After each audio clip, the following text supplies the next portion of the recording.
tatalakayin, hihimayin at pagtatalunan ang iba't ibang mga isyu.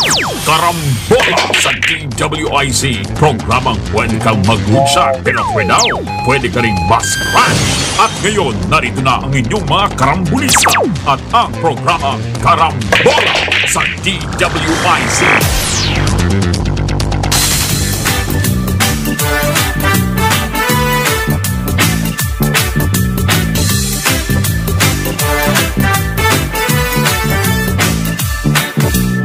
Gising sa umaga kasabay ng almusal, nakatutok sa programang may kabuluhan. Walang paligoy-ligoy, diretso na sa punto. Walang peke dito, totoong balita lamang. Astig na pananaw at malayang pamamahayag. Naguulat, hinihimay ang mga issue. Mga kababayan, ang inyong karambolista, Jonathan De La Cruz at si Conrad Banal. Oh, karambola, karambola sa DWIZ 882.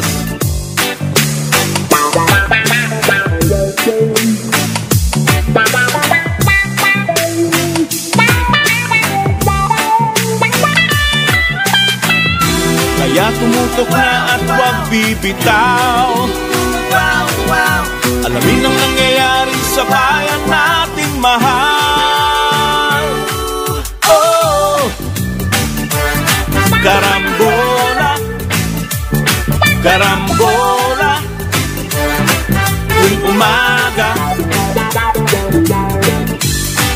Oh, karambola, karambola sa DWIZ 882.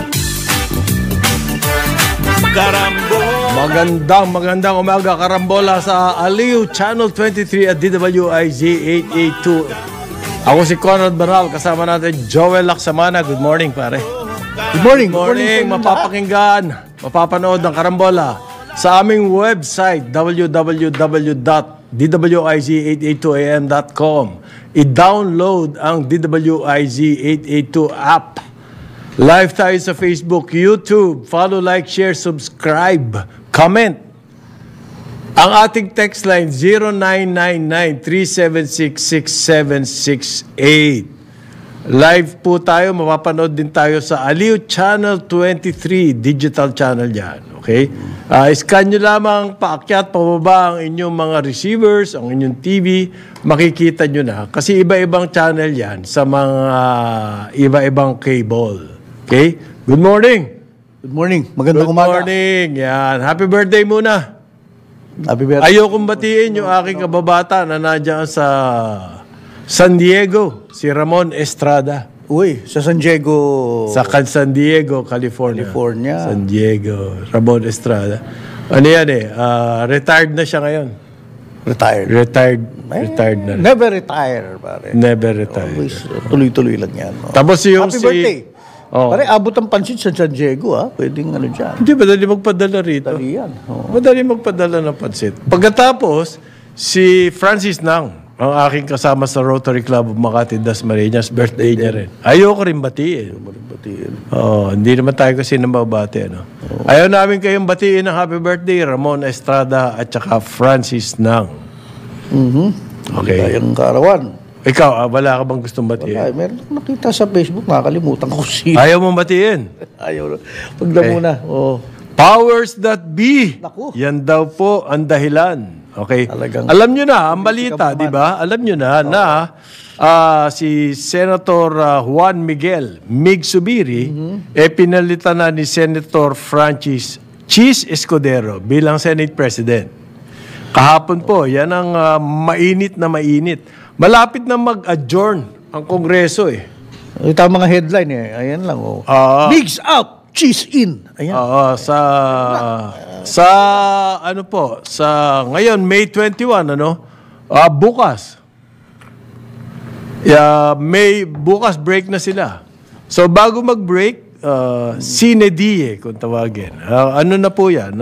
Tapos na session. Timing. Ang resumption nila July na. Bago matapos, nagkapalitan ng mukha. Ay, hindi pala. Iba pala ibig sabihin. Lalo na nakita ko na lang si Hart, ebanghilista sa TV. Aha. Alam po nila na magkakapalitan na. Kasi, the day before, nagbibilangan pa ng kampo. Okay. At ang nangyari ata, merong ilang mga senador na akala ni Mig Zubiri sa kanya pa rin. Sa last minute ay Nabansin niya, 14 na pala sila. Pumuga. Ganyan talaga naman ang politika eh. Okay. So, 14 yung senador. Tapos, 6 sila. May 4 na senador na hindi nakialam. At hindi alam kung sino-sino yan. At even yung hindi nakialam, di ba? Yung parang, Okay. At, ang sabi niya po sa speech niya ay,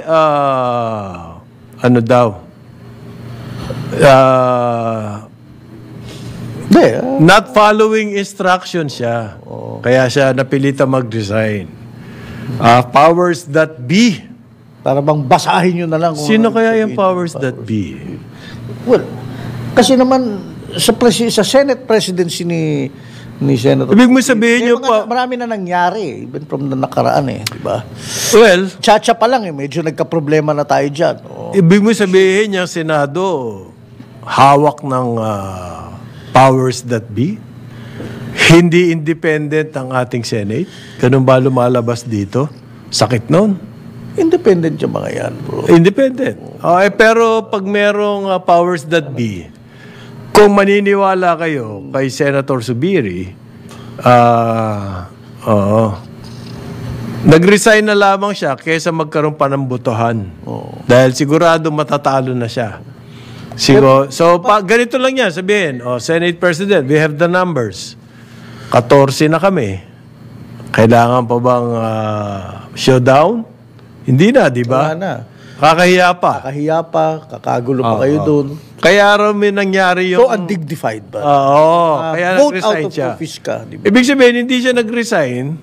Well, yung pag-resign niya, result ng 14 na yung boboto kay Cheese. Okay? Kaya nag-resign na lamang siya. So, bakit nagkaroon ng switch ng alliance? From Zubiri, ng support from Zubiri.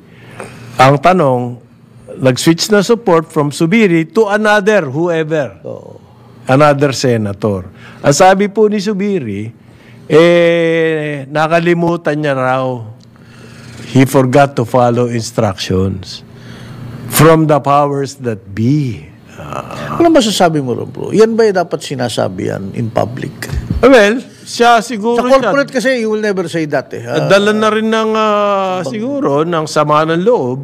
Sabi niya, I have a heavy heart. Sabi niya. Not referring to heart evangelist. Hindi. Iba yung heart niya. Iba yun. Oo. Heart. Yung mga idiom ang ginamit niya po, powers that be, that's an idiom. He ruffled some feathers. That's an idiom. Okay? Medyo matalinhaga po yung mga binitawan salita ni Senator Zubiri. Sabi niya, na he upset powers to be. Aba, magkaiba yun Powers that be, powers to be, yung to be, baka yung susunod na presidente. Susunod. Wala naman siya Sino sinabi yun? powers to be. Di ba si Sara yun? Susunod. Baka, ewan ko. Powers to be.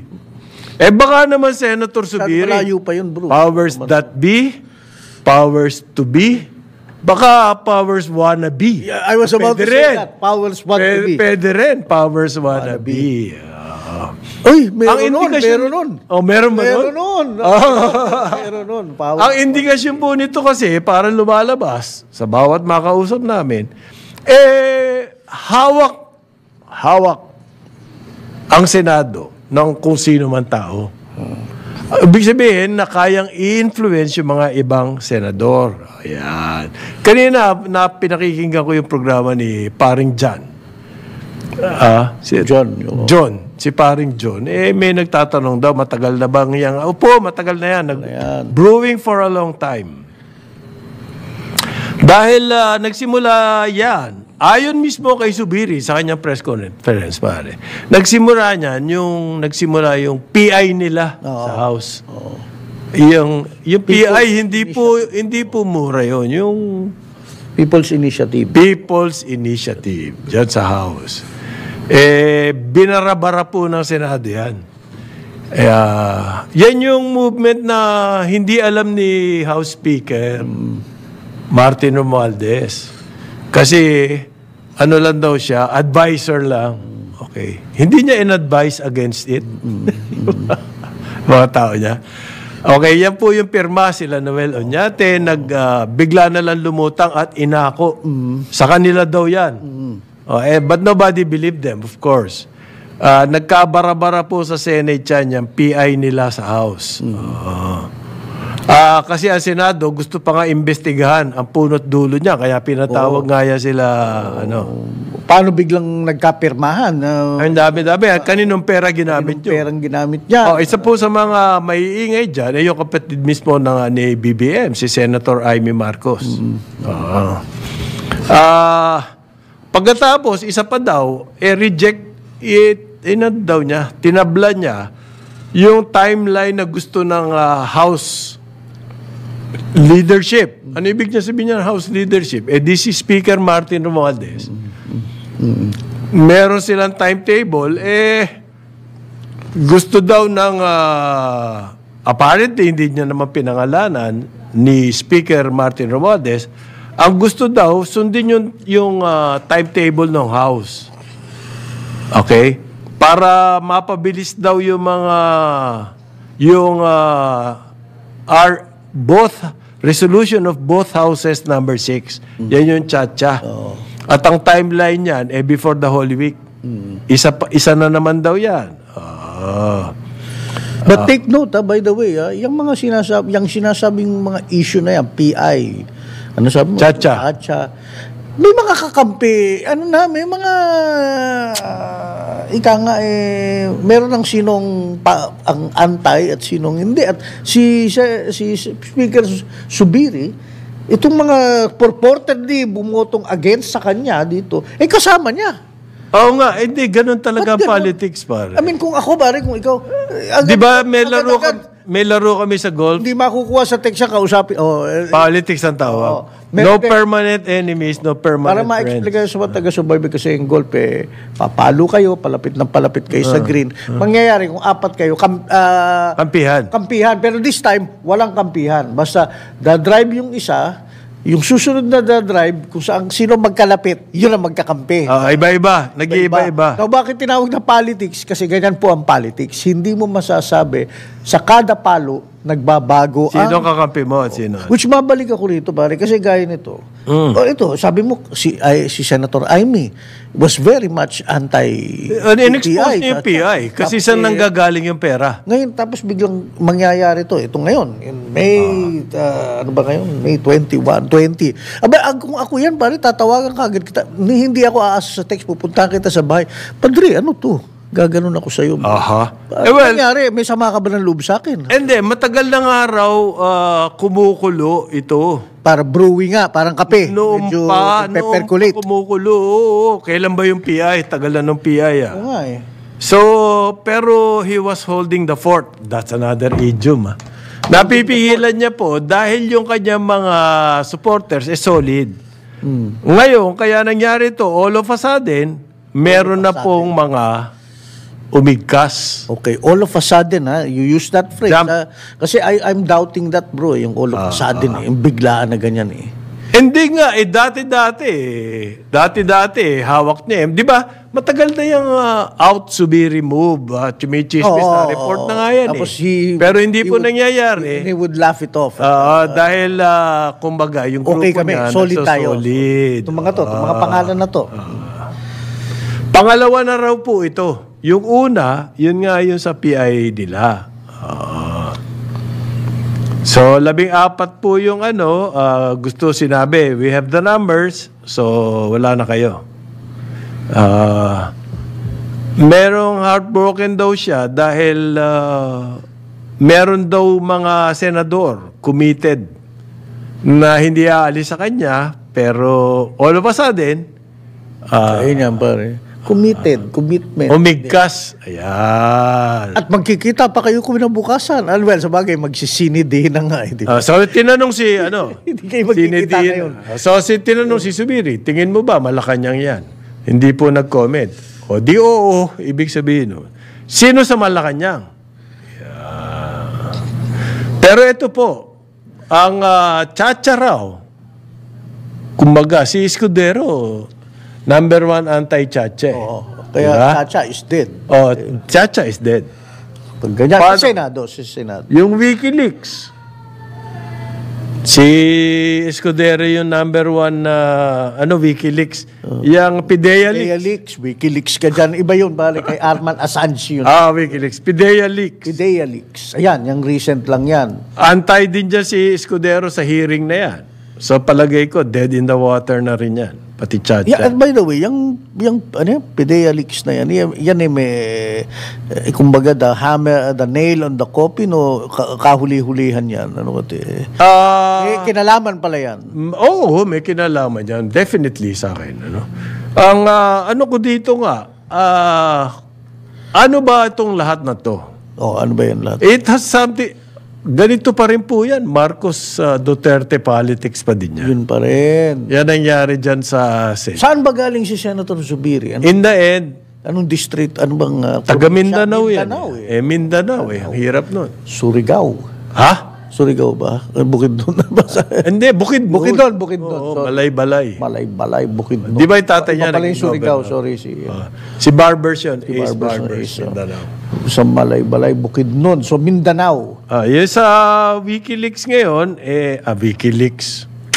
Kasi napakalaki ng WikiLeaks, kaya akala ko ganyan. Okay, so Duterte, Marcos pa. Politics pa din yan. This is, Sakit. this is the continued, yung kumbaga, yung barko ng unity team, tanggal ang mask, tanggal ang rudder, unti-unting nagkakatanggalan ng... Malamang maalis na rin sa Committee on Public Order and Dangerous Drugs, si Senator Ronald De La Rosa.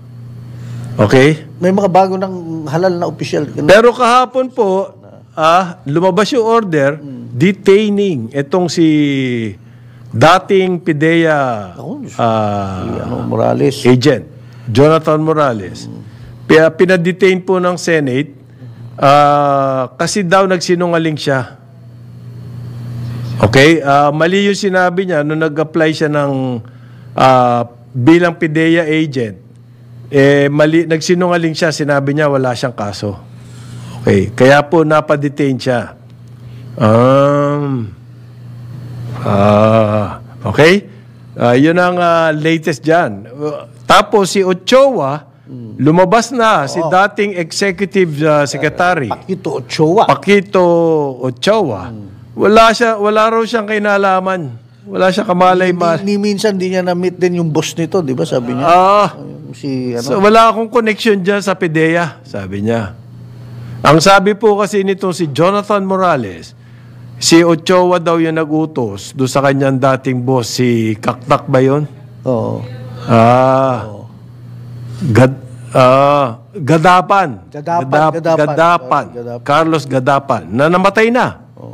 Si Ochoa daw yung nag-utos na wag ituloy yung casing kay Marcos na gustong mangyari nitong si Morales. At the time senator of the hook, ika nga. Okay. Hindi niya raw kakilala yan si Gadapan. Hindi niya rin kilala si Morales.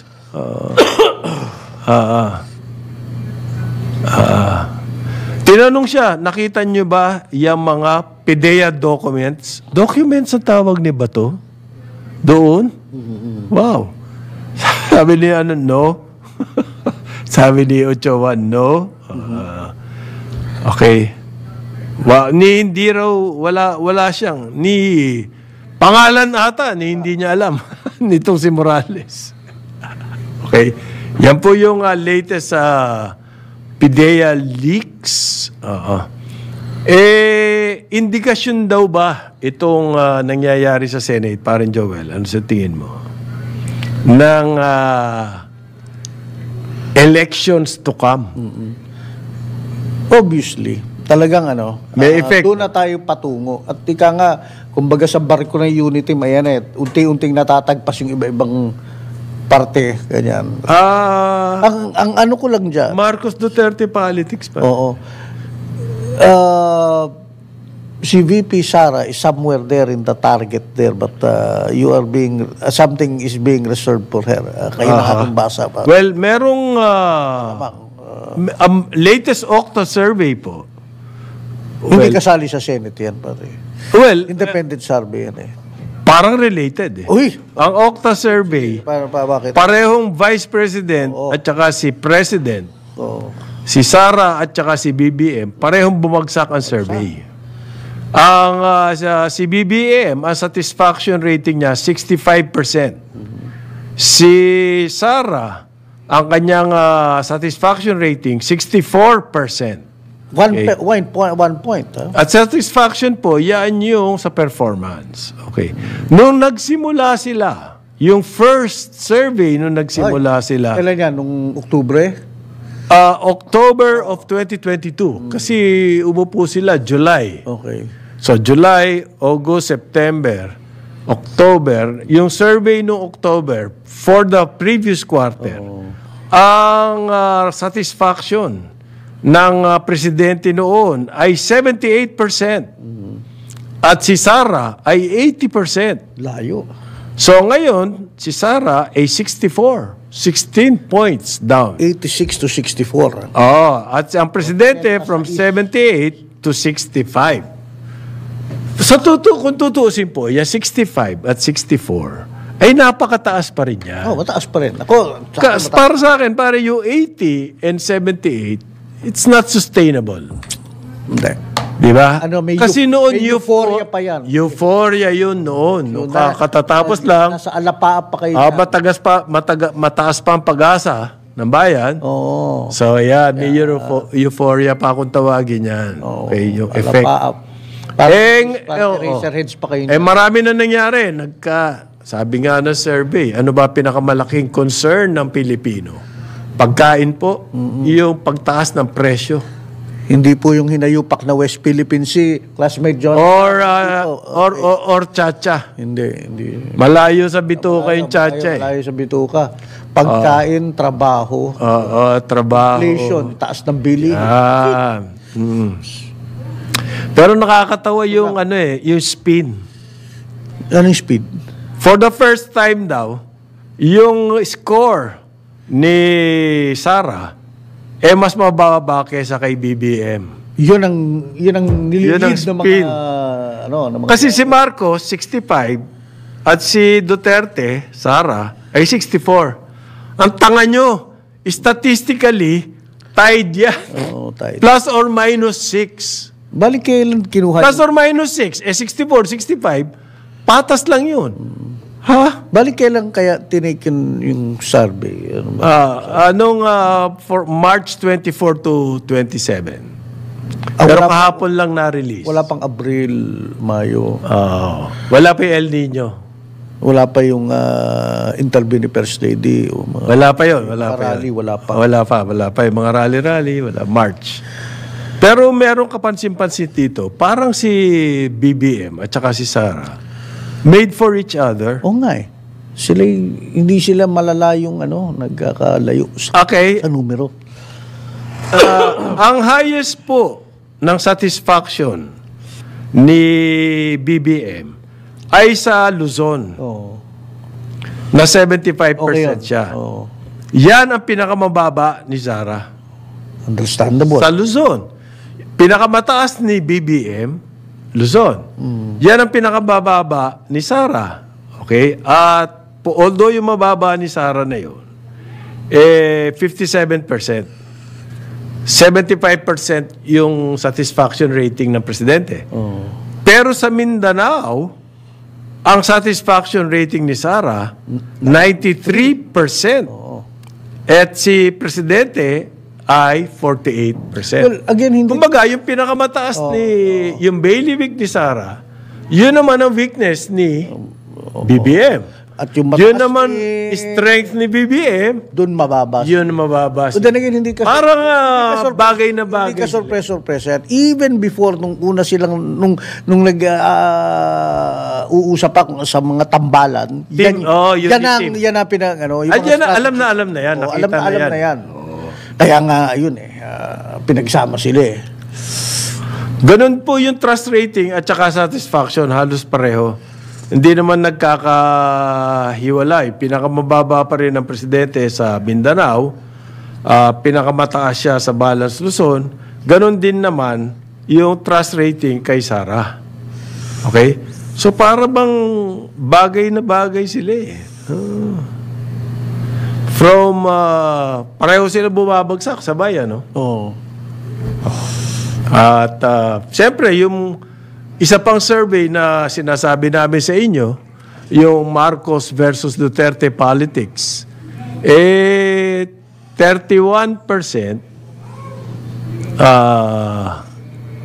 pro-Marcos, 20% pro-Duterte. Yung 49%, wala po pakialam. Yun ang mas malaking portion. So, yung Octas tugon ang masa survey na yan eh. May wala akong kasama ibang mga opisyal. Meron. Kasi gusto ko malaman kung ano yung kay speaker. Halos pareho sila ni sila ni President speaker at saka ni Subiri, a slight decline. Okay? Ng 3%. So, statistically unchanged po yan. Okay? 3 percentage points on decline. When you talk of statistics, plus or minus 3 ang kanilang unchanged. Neither here nor there sila. Silang dalawa, pareho. Sabihin ko sana, notwithstanding lagi niyang kasama sa mga retrato si Presidente sa pamimigay ng ayuda o ng ano. Si Speaker? Oo. Walang yun. Ibig sabihin, walang silbi. Which brings me na dapat siguro from now on, si Presidente Bongbong at si Vice President Sara, sana lagi silang magkasama, meeting with the people. Di ba doon sa PMA, magkasama sila at na-headline? Hindi lang sa mga events, yung talagang mukhang they're a team, working together on several projects, whether education, agriculture, for the sake of the security. Country. Hindi. Meron mga sa grupo. What do I know? Meron sa grupo ni BBM, di ba? Ine-etsa puwera si Inday Sara Totoo ba yun? Baka naman marites lang yun. Sige. Hindi nga. Okay. Tinanggalan nga ng pondo di ba? Samantalang sila, dami-dami nilang pondo. Si Inday Sara, tatanggalan mo ng pondo. Di ba sinabi ko sa'yo, 350 billion ang flood control funds. Ngayong taon na to, laki noon. Sa 40% na lang. Interesting. 8:31 ng umaga. Karambola sa Aliw Channel 23 at DWIZ 882. Karambola sa DWIZ.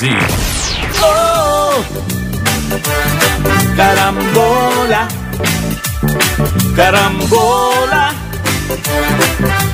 Balik tayo, Karambola sa Aliw Channel 23 at DWIZ 882. Kasama natin Joel Lacsamana. Ako si Conrad Banal, May 21, 2024. Si paring Jonat po ay merong mahalagang misyon. Nandyan siya sa hindi naman tabi-tabi. Saan ba siya? Taiwan. Okay. Ngayon, La Nina, papasok na raw. At ang inaalala, siyempre, yung epekto ng El Nino nandyan pa rin. Alalahanin niyo po, halos sa estimate pa lamang ng Department of Agriculture na sinasabi nila, underestimated, nasa 7 bilyong piso ang nasirang mga pananim sa agrikultura nitong El Nino, nitong tagtuyot, drought. So, mga effect niya po, mga ilang buwan bago makapag-tanim uli. Totoo. Habang nagtatanim ka na ngayon, darating naman yung sobrang ulan. Sobrang tubig naman, La Nina. Anong inaalala po? Anong inaalala ng ating task force? Ang inaalala nila, magwawala na naman ang presyo ng pagkain. Tama. Ilabas Kaya sinasabi po ilabas na mga tsaleko. sinasabi ng head po ng task force, si Defense Secretary Gilberto Teodoro Gibo, ay hahabulin daw nila yung mga hoarders at price manipulators. Yan. Napakagandang press release po. At wini-welcome yan. Pero hindi, meron ka na ba narinig na nahuli? Wala pa naman. Na nakulong? Hindi. Na-deter sila eh. Natakot sila. Pare. Yan ang ano niyan. So, takutan lang. The name of the game is... kaso hindi natatakot eh. Yun ang problema. Taas pa rin ang taas ang presyo eh. Sasabihan naman ng mga mamimili, doon ka bumili. Merong silbi ba yung mga ganyan salita? Doon ka bumili kay Secretary. Hahabulin na lamang kayo. Habulin namin kayo and everything. May silbi po yan. Bumababa presyo. O wag na yung bumaba eh. Steady na lang. Hindi na tumataas. Pataas pa rin ang pataas. Nakikita yan sa inflation rate mismo. Okay? Eto, may susunod pa pare. Grabe. Department of Trade and Industry. Sabi daw ni Trade and Industry Secretary Alfredo Pascual, naglabas ng press statement. Intensified. Naku, Diyos ko. Price monitoring. Si Secretary Chalix naman, Kung dati po, intensified. Pag binabantayan nila yung presyo, nakatingin lang ganon. Ngayon, pag binantayan nila, sobrang titig na. Intensified monitoring. Talagang so habang tumataas yung presyo ng mga bilihin po, nakatitig sila dyan. Minomonitor nila yan. Anong pwede mong gawin para mapigil yon, Secretary Pascual? Takutan din pala to, pare. Ha? Takutan din. Hindi daw. Sabi niya, any individual. Ang gagawin niya, we will coordinate with DILG at saka po daw ang Department of Agriculture. Yeah. Hindi, ang panakot dito, any individuals caught engaging in illegal price manipulation will be prosecuted to the fullest extent of the law. May narinig ka na ba? Wala nga. Kaya nga natakot na, narinig na lang. Mapoprosecute tayo, wag na. Wag na. Tuloy-tuloy pa rin ang pagtaas eh. Paano yan? Activate daw po. Paandarin uli, ang ibig sabihin. Yung mga local price coordinating councils. Ito na naman yung salitang coordinating. Paano ba nagko-coordinate? Para nyo ng awa, huwag nyo puntaasan yung presyo ng sardinas. Hindi ko nga maintindihan, anong ginagawa nila dyan eh. Puro intensified monitoring. Ngayon, coordinating council naman. Ang DTI daw, working closely. Nako, dati. Kanino? Working closely, grabe yun, pare. Pag ginamit na yung working closely. Dati working with lang eh. So, ngayon, working closely with the DILG. So, ibig sabihin po dati, they're not working closely. If they're working at all. Pagagalawin daw po ulit yung mga local price coordinating council.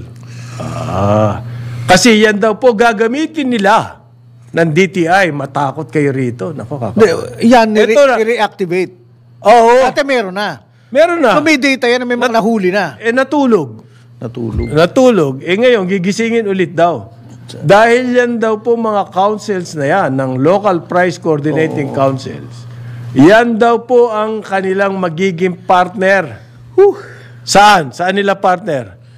Sa intensified monitoring ng prices. Magbo-monitor din pala tong councils. Ang akin, yung mga so, wala mangyayari sa presyo. Dati na yung councils na yan, may nahuli ba sila na nagtaas ng di-hamak sa napag-usapan nila? Wala nga eh. So, empty words eh. Yung kay Gibo, ganun din. Empty words. Kasi for starters, hahabulin namin yung mga hoarder at mga price manipulators. Wala nangyayari, in other words. Hoarders and price manipulators, hindi ito yung manufacturers. Hindi nila sinasabi.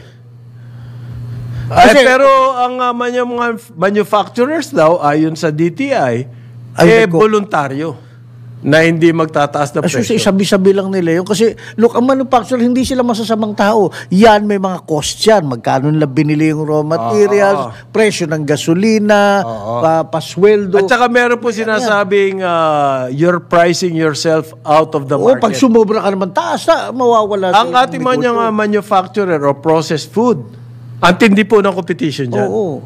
So, pag ikaw, gusto mong kumita ng malaki, magtaas ka ng presyo, ay hindi ka tatangkilik. You don't have to exact commitment from them para ibaba ang presyo. Kung sana yung mga yan. Dahil sa, mga economic theory, yung pagkain, yung mga processed food, elastic, magalaw po yan, talagang nag-a-adjust yan. Kung ikaw, halimbawa, ang sardinas, pare, dahil mo kalaban. Daming kalaban yan. Bukod nga doon sa kalaban mo local, may mga imported pa. Kapag nanamantala ka, gusto mong kumita malaki, you overprice your product, ay hindi ka na bibili. Okay, so sino natira? Ito yung hoarders. Sa manufacturing, hindi natin problema. Yan. So, sino next by Ang problema natin sa palengke. Sila paring Bisoy. Sisisihin natin. Naghahanap buhay din yung mga yan eh. Yung manufacturing kasi, sobrang ng presyo, takot sila dyan. Imbes na magtaas sila ng presyo, ginagawa nila, binabawasan nila ang content. Talo pa rin tayo nun. Ayun, ganyan po. Ang tawag ni ating kaisamang Vic Agustin dyan, shrinkflation. Halimbawa, yung dilata. Marami laman, kukunti na lang. 2 pirasong isda na lang nasa loob. Dati medyo 3, 4 pa yun eh. So ano po ba ang gagawin natin nitong katatapos na El Nino, delikado, katatapos na La Nina, ang mangyayari dyan, price importation, food importation. Doon tayo magtutungo. Ayun, food importation. Ngayon, ang problema sa food importation, hindi naman bumababa ang presyo. At hindi rin naman natitigil ang pagtaas, bagkos. Tuloy-tuloy po ang pagtaas ng presyo ng bilihin. Ng pagkain, lalo na ng pagkain. Why? Ika nga ni Joey Concepcion, may pagkain ha? Mahal lang. Ayun. Kasi po, ang importation, mahal yung pamasahe. Ang nilipad mo rito. Yun. Mayroong supply chain problem sa buong mundo, no? Yung problema dyan sa Panama Canal. Nagmamahal po ang shipping dahil yung Panama Canal hindi gumagana. May problema sa Suez Canal, doon naman because of peace and order. So, ganyan. Yan po problema sa importation. Pero wala tayong choice. Kung kakapusin ang ating production, we have to import. Para lang may makain. Pero hindi po para maging affordable. Yun ang problema. The problem now is the price. Ipa-price watch nga daw nila. Babantay. Walang mangyayari dyan. Pag ba tinitigan mo yung presyo, bababa yan? Magiging affordable ba yan? Ito nga may... That's why... susunod niya, makaretrato na sila. Magtataka ka pa ba, bumababa ang ratings ng administrasyon? Hindi na po nakakapagtaka yun dahil yung mga 2 taon na natin problema yung inflation. Dahil nung tauhan ng presidente, gaya nitong si Chalex, walang ginawa kundi mag-price watch, mag-chaleco, pupunta sa palengke. Intensified. Intensified monitoring na sila ngayon. At saka close coordination na sila. Dati coordination lang, ngayon close. Ang monitoring intensified na ngayon. Gobyerno ng adjectives to pare yung mga intensified waiting. Ngayon sabi po close monitoring. Okay. Related to sa pagkain, sabi ng Department of Agriculture. Pahabain daw po nila yung ban on imported onions until July. Marami daw tayo sibuyas. Yeah. So may ban pala ng sibuyas. Doon po sa farmers, dami ko nakikitang imported eh. Makikita mo yung packaging na imported. Alam mo. Ito yung parang net. Ang dami. Oo.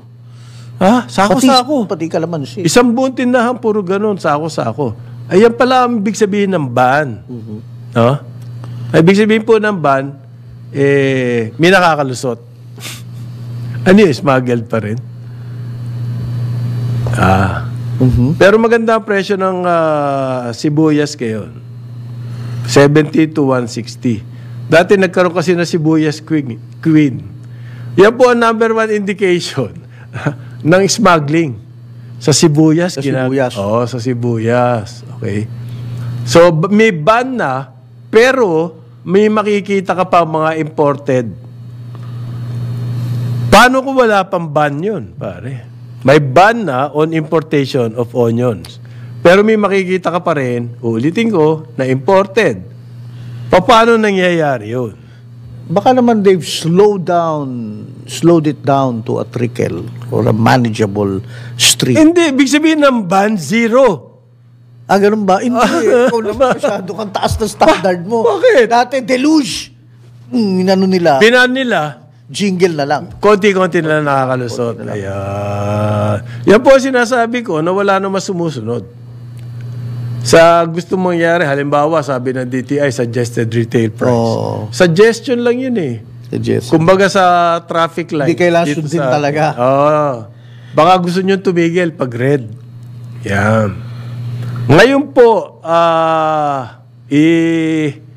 sabi ng Department of Agriculture din, ito taya dito pare, sa lahat ng department, sa mga hinaharap natin problema sa food crisis, siyempre ang nakataya dyan, ang front line dyan, ang Department of Agriculture.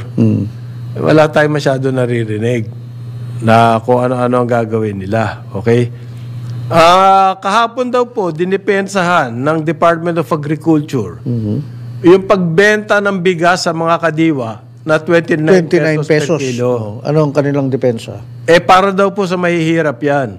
Ang problema ko po, yung PR nila, yung spokes nila, si Arnel de Mesa, paano nyo mapipili kung sino lang ang makakabili sa kadiwa? Paano mo alam na mahirap nga yan? Ang huling informasyon ko ho, yung mga kadiwa, halimbawa dyan sa Quezon City, ilan lang naman yan eh. Yung kadiwa po, agad-agad na ubos yung 29 pesos per kilo na bigas. Siyempre. Ubos agad. Paano masasabing mahihirap yung nakabili lamang noon? Mr. Arnel de Mesa. Okay. Gula-gula nitang suot at nanlilimahid. Ano pa lang daw po ito, trial. Etong nangyaring ito. Trial. Kasi ang rollout daw po niya nationwide sa July pa. So sa July pa kami makakakain. Asek de Mesa, sa July pa kami makakakain. Tanong ng mga kababayan natin. Patapos pa lang ng Mayo ngayon nationwide daw niyan, July. Okay. Number 1 na question dyan, sa kayo kukuha ng bigas. Number 2, ilan lang naman yung kadiwa centers. Yan yung mga nag-contract growing sa... Ang suspicion ko, ito yung bigas na galing sa National Irrigation niya. Kay Ed Gillian. Limited po yung supply na yun. Hindi ganun karami yun. Ang target daw po niya ng 29 per kilo, 29 pesos per kilo na bigas, yung the poorest 25%. Okay. Ngayon, ipaliwanag nyo, Department of Agriculture, paano nyo pipiliin sino yung pipili? Unless dinadala nila sa mga lugar kung nasaan ang poorest of the poor. Hindi, sa kadiwa centers Hindi, yung kadiwa, dun mo ilagay sa may mga lugar na yun. Pwede. Rolling stores, truck. Pwede, hindi pa klaro nga yung programa. Hindi pa klaro Doon sa Better Living, nasa may gasolinahan yan Makikita mo yung pumaparada, nakasasakyan pa, bumibili nung... Mukhang hindi ito yung galing sa NIA. Kasi ang target po na NIA, 29 Ito raw po, subsidized rice. Iba pa yan. Subsidized rice, hindi naman kayo sigurado na yung makakakuha niyaan yung mahihirap. Yan, ang problema dyan sa programa na yan. Ang magbabayad daw po yun ng subsidy yung mga LGU. Patay kayo, LGU. So pati distribution LGU. Hindi ko alam sa kadiwa, weaponized na naman yan. Sa kadiwa, dilagay yung 29 pesos per kilo. Ang balita ko, pinag-agawan po, agad-agad na ubos. Pero trial lang daw yun. Ay, subsidized pala yan. So, ang magbabayad niyan, LGU. Oo. So, tama po yung posisyon ni Raul Montemayor ng Federation of Free Farmers. Pwede lang mangyari yan 29 per kilo. Pero napakalaki subsidy. Napakalaki subsidy ang ibibigay ng gobyerno. Ang presyo po ng palay pa lang yan, ha? Oo. Palay, ibig sabihin yan, ang bawat 3 kilo, hindi, paano ba yun? Bawat 3 kilo ng palay, 1 kilong bigas yun. Okay. Okay? Hindi. 1.5 kilos of palay, 1 kilo of rice. Okay? 1.5. Yung 3 kilos ng palay, 2 kilos of rice. Ang presyo daw po ng palay, 30 pesos per kilo na. So, pag nagbenta ka ng bigas ng 29, palugi agad yun. Okay? So, ang cost po ng 1 kilo ng bigas, 45 na. Kasama na dyan yung storage, handling, transport, freight. 45. Okay, yan ang puhunan. Yung 45 na yun, pagdating sa palengke, plus 10 pesos. More or less. More or less, oo. Minsan, more than 10 pesos. Sa 10 yan eh. Minsan more than 10 pesos. Parang bisoy, inflation din sila. Oh. Ayan. Ngayon po, kung para gawing 29 pesos per kilo na walang subsidy, paano mo na ibaba? Bababa po ang buying price ng palay sa mga farmers. And that will defeat the purpose na tumaas ang production ng palay. Di po ba? Oo. So, hindi mo isa-subsidize pero ililimit mo sa 29. Hindi may encourage ang para ma-achieve mo yung 29, bili mo ng mura sa farmers. Oo. Okay? Kung bibili mo mura sa farmers, hindi magtatanim. Hindi na magtatanim yun. Bakit pa? Diba? Sabihin niya. Sabi po nila, may limit naman na 5 kilos lang. Ang pagbili? Pagbili sa kadiwa ng 29 pesos per kilo. Kahit po 5 kilos, ang mga mahihirap daw can only afford to buy 2 kilos at a time. So, bakit 5 kilos ang limit? Para sa mga gaya natin dito. 5 kilos nga. 5 kilos nga, Brad. Parang gano'n ng 6. Yung mga mahihirap daw, hanggang 2 kilos lang at one time, ang kanilang kayang bilhin. So, yung makakabili po ng 5 kilos, hindi naman yun yung mga poorest of the poor, yung poorest 25%. Tapos pare, ito pa, sabi mo sa LGU, hindi ka mag-anak o kaibigan o kakampi lang ng LGU. So, which leads us to the question, pinag-isipan po ba to? Pare, we have to arrest the decline in the rating. Rating. Pare. Ha? We have to arrest the decline. So, isa yan, mga little things. So, yan. Kaya nga si Arnel, person Arnel. Dinadaan natin po sa ganyan. Yang mga ganyan, gimmick yan. Ang akin naman, pare. Yung DA na 29, kadiwa, gimmick. Bakit yung mga story sustainable ba yan? Yung mga editor doon sa mga dyaryo, hindi ba pwedeng patanong? Kasi pwede naman pag pinail na ng reporter yan, kailangan mas malalim-lalim naman ang approach. Paano nila nakuha yung 29? Sana, paano masusustain yan? Same thing dito sa price watch, sino na nahuli nyo? Paano nyo huhulihin? Anong gagawin sa nahuli? Walang follow-up question eh. Problema yan Kasi, ang gut dam po, okay, below 180 meters na.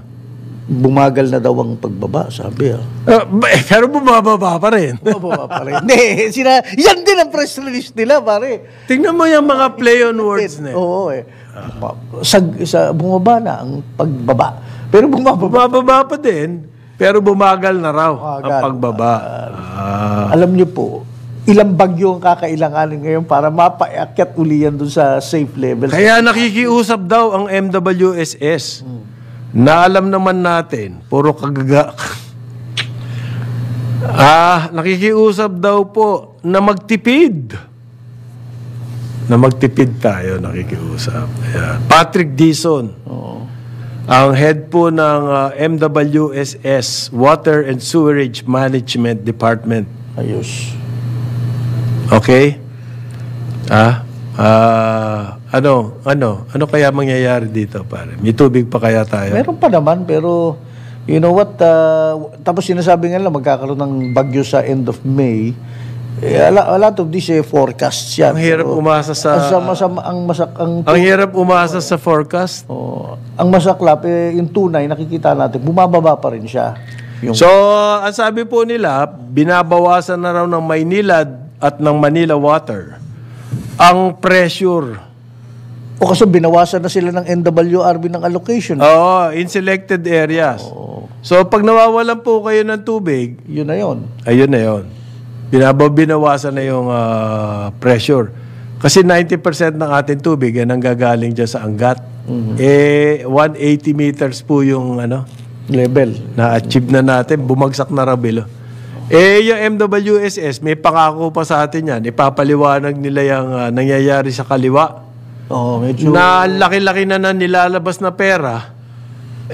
Wala pa accomplishment. Yung palang perang nilalabas, pambayad sa penalty raw. Kasi, inaamin nila, binigyan nila ng notice to proceed yung kanilang contractor. Hindi pa pala kompleto yung mga requirements. Patay. Anyway, pinangako ni MWS admin Bobby Cleofas na magmi-meeting ang board. Hundreds of millions na po yung binabayad na penalty. MWS Board of Trustees. Anak ng tokwa. Sana ma-explica dahil... sayang naman yung pera ng taong bayan dito. 9:01 na umaga. Aliw, Channel 23 at DWIC 882. Karambola sa DWIC.